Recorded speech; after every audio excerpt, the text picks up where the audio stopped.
Shri Sai Satcharitra, Chapter 39, Baba's Knowledge of Sanskrit, His Interpretation of a Verse from Gita, Construction of the Samadhi Mandir. This Chapter 39 deals with Baba's interpretation of a verse from the Bhagavad Gita, as some people believe that Baba had little knowledge of Sanskrit, but by the interpretation of Nana Sahib Chandorkar's query, Hemant Pant refuted that charge. In chapter number 50, and as it deals with the same subject matter, it is incorporated in this chapter. Preliminary. Blessed is Shri and blessed is Dwarkamai, where Shri Sai lived and moved until he took Mahasamadhi. Blessed are the people of Shri, whom he obliged and for whom he lived there. Shri was a small village first, but it attained importance on account of his contact and became a tirtha, holy place of pilgrimage. Equally blessed are the women folk of Shri. Blessed is their whole and undivided faith in him. They sang the glories of Baba while bathing, grinding, pounding corn, and doing other household work. Baba's interpretation. Nobody believed that Baba knew Sanskrit. One day he surprised all by giving an interpretation of a verse from the Gita to Nana Sahib Chandorkar. A brief account about this matter was written by Mr. B.V. Dev, retired Mamlatdar, and published in Marathi in Shri Sai Leela magazine, volume 4, Shvuda Vishaya, page 563.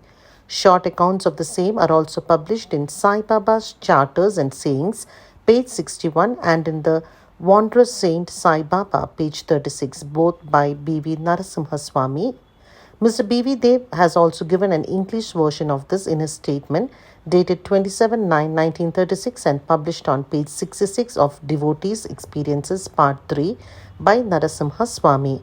As Mr. Dev has got first-hand information about this subject from Nana Sahib himself, we give below his version. Nana Sahib Chandorkar was a good student of Vedanta.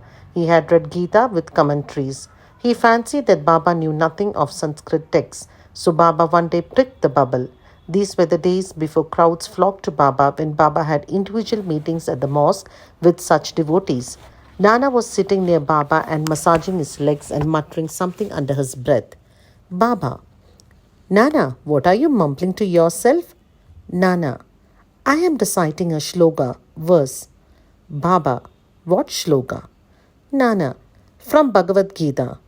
Baba: Say it loudly. Nana then recited Bhagavad Gita 4:34, which is as follows. Tad vidhi pranipadena pariprashnena sevaya ubadekshanti te jnanam jnananinas tattva darshina. Baba: Nana, do you understand it? Nana: Yes. Baba: If you do, then tell me its meaning. Nana: It means this: making Shashtanga Namaskar, that is prostration, asking the Guru, serving him, learn what this knowledge is. Then those who have attained the real knowledge of the Sadvastu, Brahma, will give you Upadesha, instruction of knowledge. Baba: Nana, I do not want the sort of collected purport of the whole stanza. Give me each word, its grammatical force and meaning. Then Nana explained it word by word. Baba: Nana, is it enough to merely make prostration? Nana: I do not know any other meaning for the word pranipad than making prostration. Baba: What is pariprashna? Nana: Asking questions. Baba: What does prashna mean? Nana: The same, questioning. Baba: If pariprashna means the same as prashna, question, why did Vyasa add the prefix pari? Was Vyasa off his head? Nana: I do not know of any other meaning for the word pariprashna. Baba: Seva. What sort of seva is meant? Nana: Just what we are doing to you. Baba: Is it enough to render such service? Nana: I do not know what more is signified by the word seva. Baba: In the next line, Upadekshanti te jnanam. Can you read any other word in lieu of jnanam? Nana: Yes. Baba: What word? Nana: Ajnanam. Baba: Taking that word instead of Gyan, is any meaning made out of the verse? Nana: No. Shankara Bhashya gives no such construction. Baba: Never mind, if he does not, is there any objection in using the word Ajnan if it gives a better sense?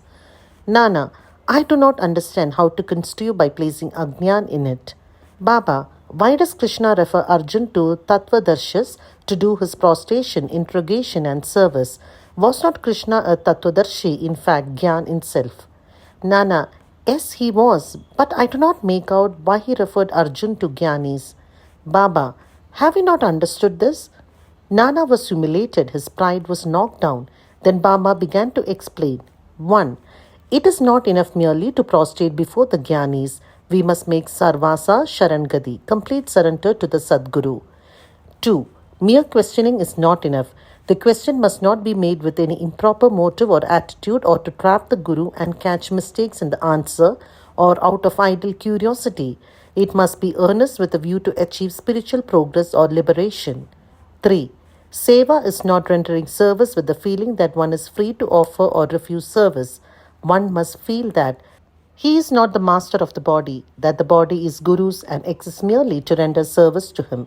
If this is done, the Sadguru will show you what the knowledge referred to in the previous stanza is. Nana did not understand what is meant by saying that a Guru teaches Ajnan. Baba, how is Gyan Upadesh, that is imparting of realization, to be effected? Destroying ignorance is Gyan, of verse OV 1396 of Dhyaneshwari, commenting on Gita 1866 says, removal of ignorance is, O Arjun, if dream and sleep disappear, you are yourself. It is like that. Also OV 83 on Gita 5:16 says, is there anything different or independent in Gyan besides the destruction of ignorance? Expelling darkness means light. Destroying duality, Dvaita, means non-duality, Advaita. Whenever we speak of destroying Dvaita, we speak of Advaita. Whenever we talk of destroying darkness, we talk of light.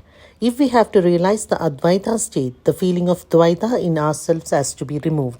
That is the realization of the Advaita state. Who can speak of Advaita while remaining in Dvaita state? Unless one gets into that state of non-duality, how can one know it and realize it? Again, the Shishya, disciple like the Sadguru, is the embodiment of Gyan.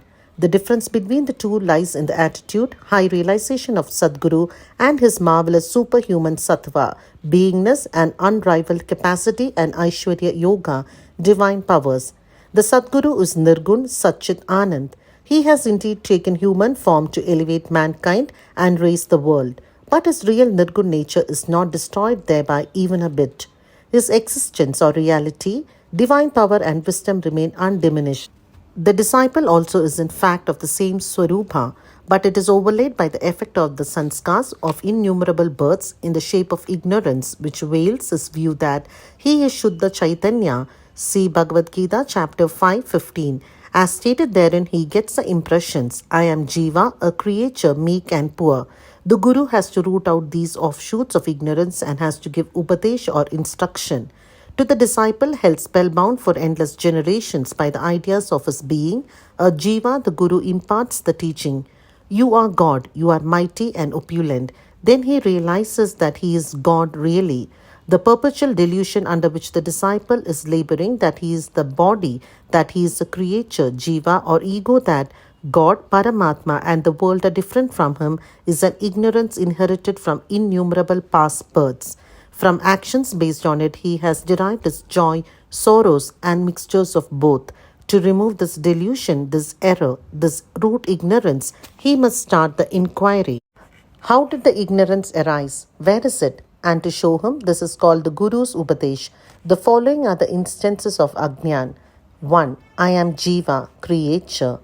2. Body is the soul. I am the body. 3. God, world and Jiva are different.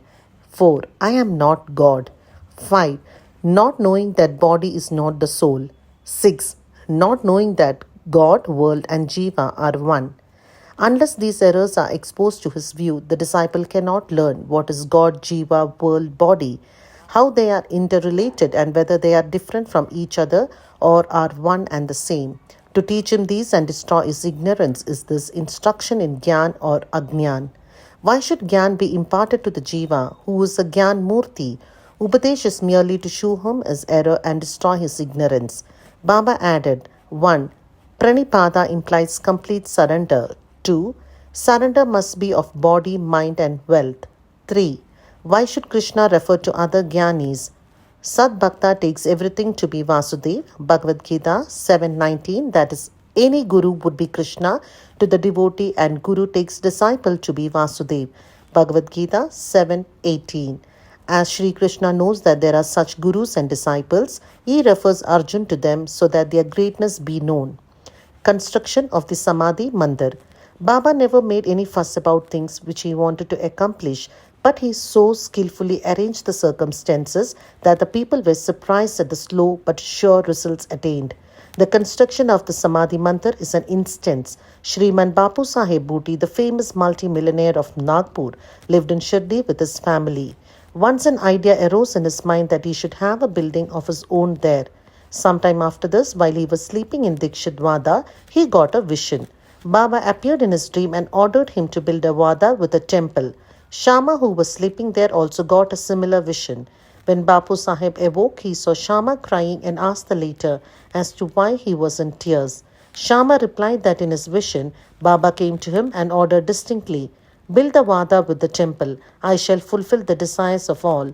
On hearing the sweet and loving words of Baba, I was overpowered with emotion. My throat was choked. My eyes were overflowing with tears and I began to cry. Bapu Sahib was surprised to see that both their visions tallied. Being a rich and capable man, he decided to build a Wada there and drew up a plan with Shama Madhav Rao. Kaka Sahib Dikshit also approved of it, and when it was placed before Baba, he also sanctioned it immediately.